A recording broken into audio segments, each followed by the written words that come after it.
Okay, Assalamualaikum warahmatullahi wabarakatuh. Good afternoon, everyone. Today we have come to second session of biotechnology seminar. In the second session, we have Miss Nabilla Hana as a speaker today. Miss Nabilla Hana will talk about cheese manufacture. So, well, no time to wait. Miss Nabilla, time is yours. Okay, thank you so much, Miss Balkis. Okay, so just like what Miss Balkis said, that on today's occasions, I would like to give some insights about cheese manufacturers. Now, audience, can you see the screen clearly? Yes, Miss. Yes, Miss. Thank you very much. Okay, so audience, I think that cheese, ladies and gentlemen, cheese is something that is very close to us, that I think almost everyone in here have eat cheese before. Now I'd like to know, what is your favorite type of cheese, your favorite kind of cheese? Or you may unmute yourself and say your favorite cheese, or maybe the favorite product that use cheese on its ingredients. Anyone? You may unmute or maybe type in the chat box. It can Parmesan, be anyone. Pardon? Parmesan. Parmesan. Okay, thank you. Okay, maybe other audience. Mozzarella. Anyone else?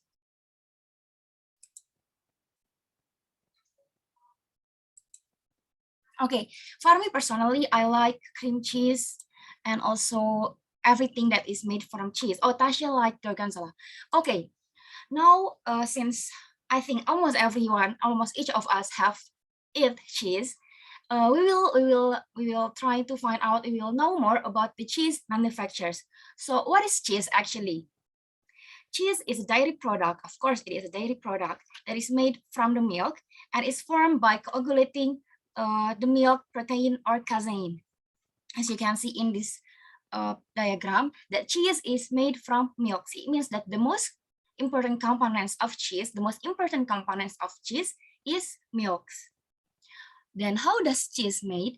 Actually, cheese is made by coagulating the milk protein or casein using enzymes, in this case is rennet, and also through acidifications using microbes. This may be not very clear, but that's... Now for the detailed process of cheese manufacturers, it goes from the raw milk. Raw milk then goes to pasteurizations, but for the traditional cheese making one, we don't pasteurize the raw milk. Then after that, it goes to standardizations and also filtrations to filter the raw milk. Then goes to the coagulations or curdling using rennet enzymes and also fermentating microorganisms. Then after the milk coagulate, becomes curds and also whey. It needs to go under a cutting process. Then after that, we will stir and also cook the milk, the coagulated milk. Then goes to the draining process. In this draining process, the curds and also the wheys get separated. That we drains the whey and also let the curds to the next process. The next process after separating the curds and the whey is milling. Then after milling, we use a specific machines. Then after we goes to the milling, we goes to the salting. The salting is to add the taste of the cheese. Then after this salting process, if you want to make a fresh cheese, you can go directly to move it into the container and use it as a fresh cheese that usually called as cottage and also cream cheese, or you can pour into molds then press it, so it becomes the cheese bar that we usually eat. But before we eat the cheese bar, we need to ripen it and wait until the cheese ripened. So that's for the process. And also there are several factors that affect the cheese manufacturers. Some of them are microbes that used in the cheese manufacturers. the types of milk, the temperatures, and also the humidity. So not only for acidifications, microbes in cheese manufacturers also used to give taste to the cheese. It means that cheese with different types of microbes may give us different taste, and also the types of milk, of course, then the temperature and also the humidity while we make the process, while we make the cheese, and also while we wait the cheese to ripen. And for the examples, I'm sorry if I said this wrong. There are several examples for the cheese. Emmental cheese, we use Streptococcus thermophilus for the microbes, or Lactobacillus helveticus, or Propionibacterium friedenreichi. And also Bludegex. For Bludegex, we use Penicillium roqueforti, and also for cheddar cheese, we use Lactococcus lactis. And I think it's too small. I think that's all for the cheese manufacturers. I'm sorry if there are many mistakes. So, Miss Balkis, Okay, thank you, Miss Nabilla, for the great explanation. So now we have a Q&A session. For the Q&A, we will divide to two sessions. In the first session, you can ask 3 questions and raise your hand if you want to ask. Okay, we have 3. Okay. Okay, for Noah, you can ask the question. All right, thank you for Ms. Balkis for the opportunity, and thank you for Ms. Nabilla for the great presentation. And I want to ask about, so when we make cheese, it can be fail, right? So how we know about the characteristic of the cheese that fail? Can you get my question? Miss Nola, may I repeat your questions to make sure? So your question is, how do we know that a cheese is failing in the manufacturing process, right? Yes, it's correct. Okay, thank you, Ms. Ms. Nabila, you can keep the question or directly answer. I'm gonna keep it. Okay, next we have Riza Abitri.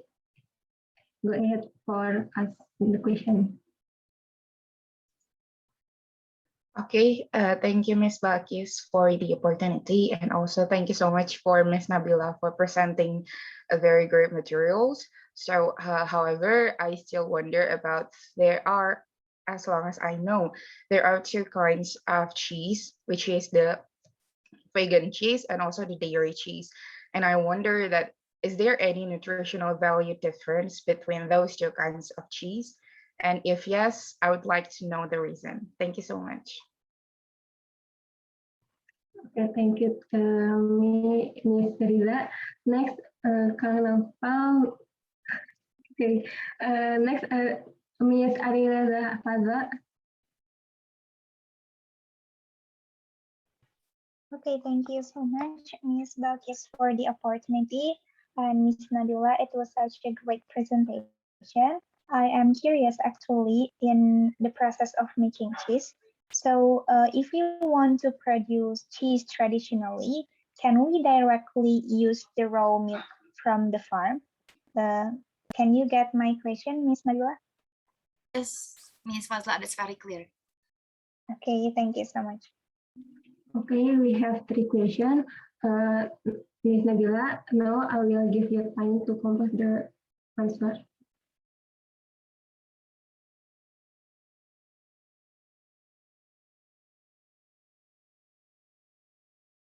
Thank you, Ms. Balti.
you have done composition answer, Miss Nabila? Yes, Miss Balkis, but maybe can you please repeat the questions one more time because I forgot which questions belong to whom. I'm sorry. Sorry, I forget to correct the question. Maybe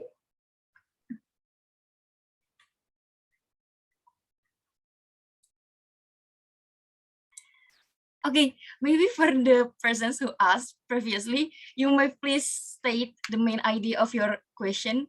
I think because I'm sorry, I forgot which questions belong to whom.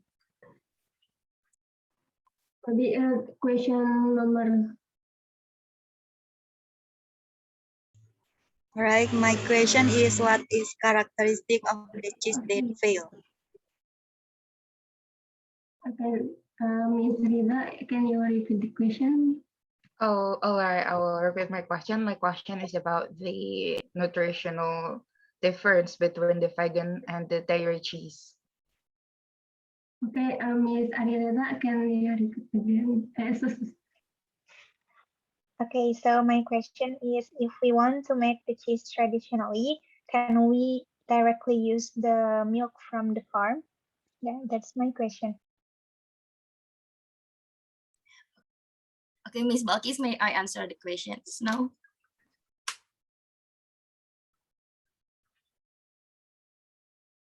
I take that as a yes. Okay, so for the first questions, it is from Miss Nola. It's about the how do we know that the cheese is failing in the process of manufacturing.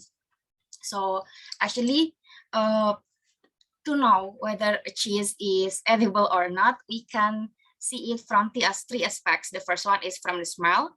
If the cheese we make doesn't smell like how cheese normally should smell, it means that our cheese is not edible. Then the second one is from the appearance.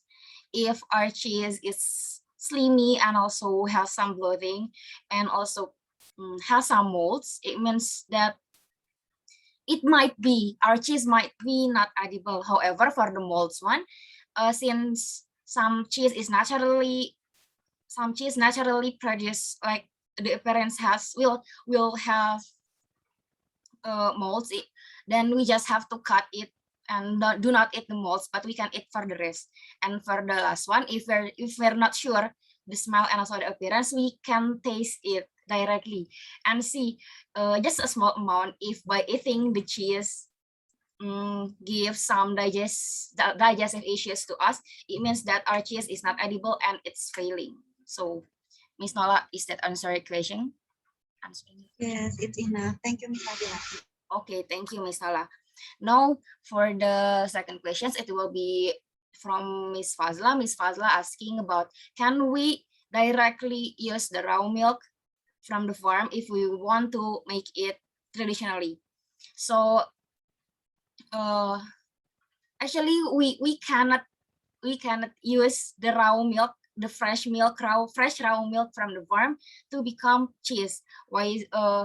Because the fresh raw milk might have some bacteria like salmonella, the bacteria that can make us feeling sick and feel ill.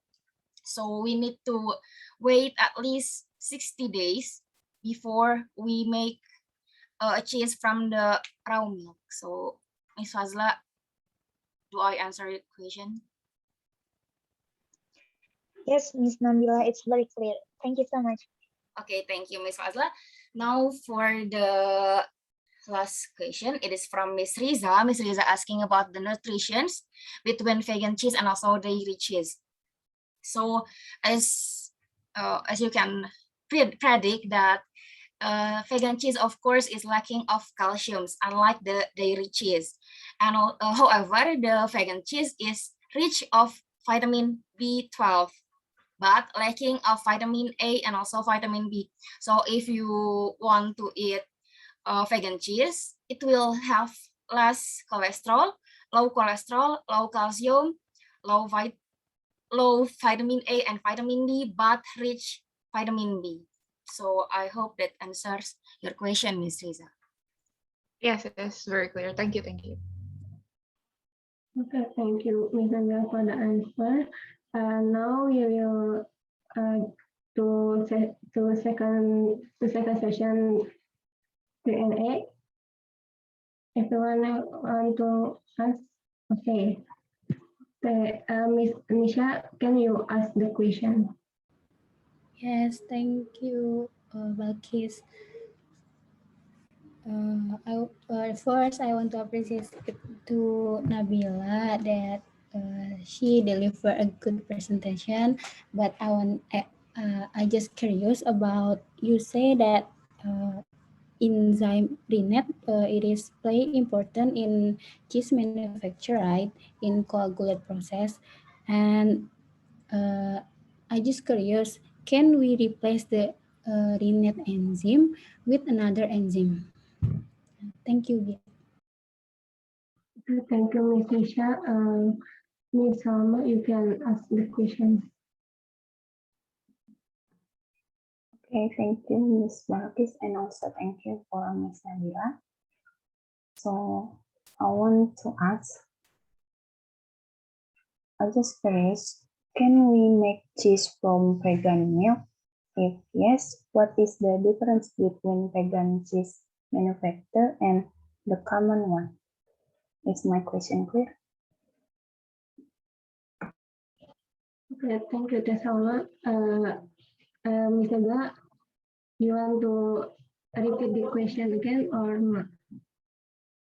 No, thank you. I think I will try to find the answer.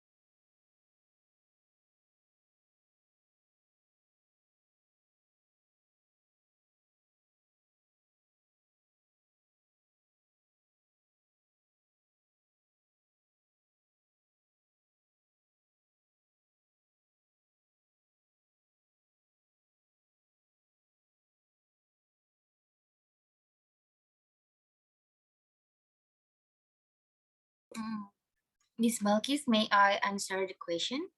Sure, Miss Nabila. Okay, the first one is the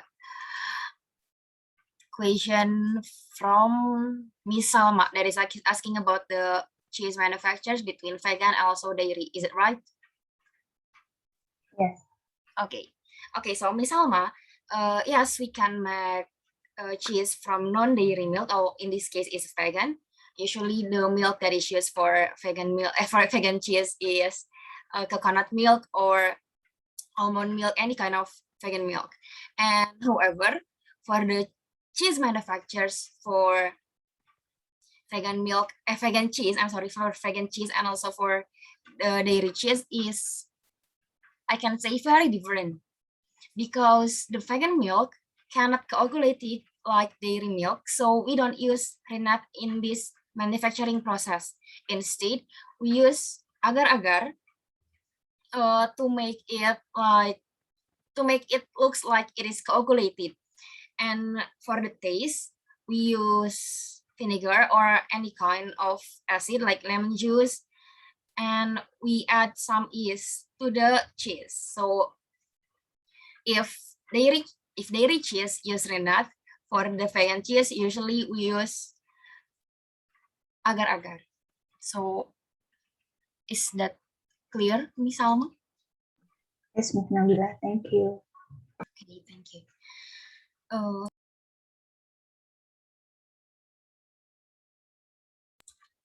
Okay, now for the second questions, it is from Miss Nisha that is asking, can we replace renat in cheese manufacturers? Actually, renat can be substituted by other proteins, proteinase. However, not all proteinase is suitable to become renat.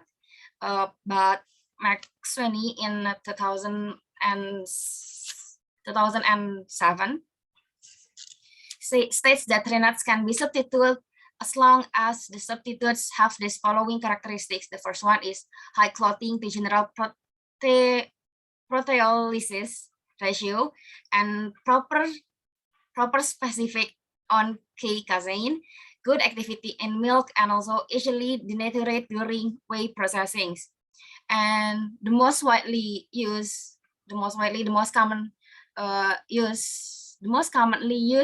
to become rennet substitutes. There are 3 common substitutes for that. The first one is Mihei coagulant. The second one is Bacillus coagulant, and the third one is Parasitica coagulant. So yes, we can replace rennet with other kind of proteinase. That's all, Miss Nisha. Thank you, Nabila. Okay, maybe this question is thank Miss Nabila, the audience. And before I close the session, I will give the resume for the seminar. Okay, for the cheese manufacture, cheese made by milk and from processed coagulation milk and protein. And for the important factor of affected by microbial use, type of milk and temperature and humidity. And for the example is emmental, lutein, and cheddar. That's all from me. Thank you, everyone, and sorry for all the mistakes in this seminar.